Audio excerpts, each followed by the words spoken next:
പ്രിന്ററാണ്. ഇതിൽ നമുക്ക് ബില്ലും പ്രിന്റ് ചെയ്യാം. അതിൽ തന്നെ നമുക്ക് ബാർകോഡും QR കോഡൊക്കെ ജനറേറ്റ് ചെയ്യാൻ പറ്റുന്നതാണ്. വളരെ നല്ല മെഷീനാണിത്. അപ്പോൾ ഇതിനകത്ത് നമുക്ക് റോൾ ഇടാനൊക്കെയുള്ള സ്പേസ് ഉണ്ട്. ഇപ്പൊ നമ്മള് ബില്ലിന്റെ റോളാണ് ഇട്ടിരിക്കുന്നത്. അങ്ങോട്ട് മാറ്റാനായിട്ടാണെങ്കിൽ നമ്മൾ അതിന്റെ പവർ ഓഫ് ചെയ്തിട്ട് ഫീഡ് ബട്ടൺ അമർത്തി പിടിച്ചിട്ട് ഇവിടെ ഇതിന്റെ സൈഡിൽ സ്വിച്ച് ഉണ്ട്, പവർ ഓൺ ആക്കുക. അപ്പൊ ഇത് കണക്ക് നമുക്ക് ലൈറ്റ് ഇങ്ങനെ ബ്ലിങ്ക് ആയി നിൽക്കും.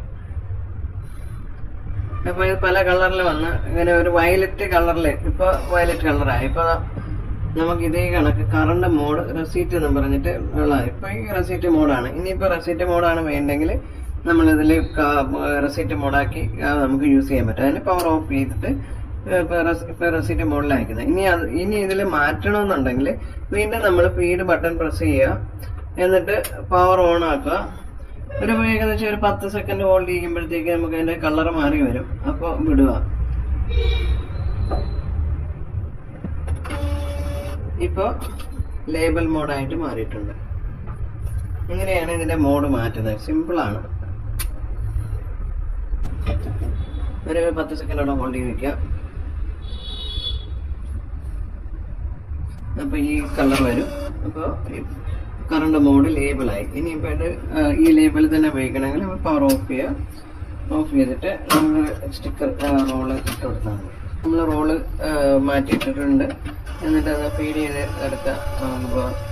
അപ്പോൾ അതിന്റെ കറക്റ്റ് പൊസിഷനിൽ ഒന്ന് നിൽക്കാൻ വേണ്ടിയിട്ട് ഒരു പ്രാവശ്യം ഫീഡ് നിൽക്കുക. പിന്നെ ലേബിൾ എന്ന് പറഞ്ഞുള്ള ആപ്ലിക്കേഷൻ ഉണ്ട്. അപ്പോൾ ഇത് നമുക്ക് പുതിയതാണെങ്കിൽ ക്രിയേറ്റ് ചെയ്യാനാണെങ്കിൽ ന്യൂ ലേബിൾ എടുക്കാം. നമ്മളിപ്പോ കുറച്ച് ക്രിയേറ്റ് ചെയ്തിട്ടുണ്ട്. അപ്പൊ ഒരു സാമ്പിൾ ലേബിൾ അതിന്റെ പ്രിന്റ് എടുക്കുന്നതാണ് കാണിക്കുന്നത്. അപ്പൊ അതിനായിട്ട് നമ്മളിപ്പോ ഒരു ലേബിൾ 50x30 ഡിസൈൻ ചെയ്തത്. ഇത് കണക്ക് തന്നെ നിങ്ങൾക്ക് എന്ത് വേണമെങ്കിലും ഇത് കണക്ക് ഡിസൈൻ ചെയ്യാൻ പറ്റുന്നതാണ്. ഇത് ചെയ്യാനായിട്ടാണെങ്കിൽ ഇത് കണക്ക് ഇപ്പൊ കയറ്റാൻ നമുക്ക് ഇവിടെ വേണമെന്ന് ഇത് കൊടുക്കുക. അതിന്റെ ഫോണ്ട് കൂട്ടാനും കുറയ്ക്കാനും ഒക്കെയുള്ള ഓപ്ഷൻ ഇവിടെ ഉണ്ട്. അത് കണക്ക് ബോൾഡ് ചെയ്യണമെങ്കിൽ ബോൾഡ്, ഇറ്റാലിക് അങ്ങനെയുള്ള സ്റ്റൈല് ഫോണ്ട് ഒക്കെ മാറ്റാനൊക്കെ ഇവിടെ ഓപ്ഷൻ ഉണ്ട്. ഇതിനടുത്ത് ഇനി ഇത് പ്രിന്റ് എടുക്കാനായിട്ട് നമ്മൾ പ്രിന്റ് പ്രസ് ചെയ്യുക. എന്നിട്ട് പ്രിന്റ് ഇപ്പൊ ഇത് കണക്ട് ആയിട്ടില്ല. ഒരു പ്രാവശ്യം നമ്മൾ ഇത് കണക്ട് ചെയ്ത് കൊടുക്കണം. ഇത് HL2200 എന്ന് പറഞ്ഞിട്ടുള്ള മോഡലാണ്. അപ്പൊ അത് കണക്ട് ആയിട്ടുണ്ട്. നമുക്ക് ഇവിടെ കാണാം. അത് എന്നിട്ട് നമ്മളത് പ്രിന്റ് കൊടുക്കുക. നമുക്ക് നമ്പർ ഓഫ് കോപ്പീസ് ഇപ്പൊ ഞാനൊരു 3 കോപ്പിയാണ് നമുക്ക് വേണ്ടുന്നത്. അപ്പൊ നമ്മൾ അതിന്റെ 3ആയിട്ട് അത് കൊടുക്കാം.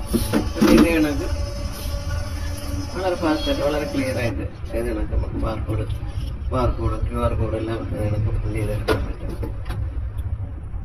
ഈ ആപ്ലിക്കേഷൻ വഴി നമുക്ക് ഇതിനെ ബില്ല് പ്രിന്റ് ചെയ്യിക്കാം. ഇവിടെ നമുക്ക് വേണമെന്ന ഐറ്റം സെലക്ട് ചെയ്ത് കൊടുക്കുക. എന്നിട്ട് പ്രിന്റ് ചെയ്യിക്കാനായിട്ട് ചാർജ് കൊടുക്കുക.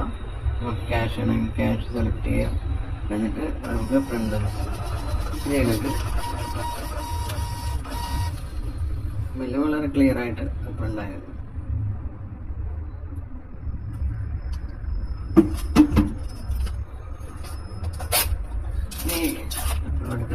ഇനിയിപ്പോ നമുക്ക് ഇതിനെ മാറ്റിയിട്ട് ഇത് ലേബൽ പ്രിന്റ് ചെയ്യാനാണെന്നുണ്ടെങ്കിൽ ഇത് പവർ ഓഫ് ചെയ്യുക. ഇതിന്റെ മോഡ് മാറ്റാനായിട്ട് നമുക്കിതിൽ ഫീഡ് ബട്ടൺ ഒന്ന് ഹോൾഡ് ചെയ്യുക. പവർ ഓൺ ആക്കി കൊടുക്കുക.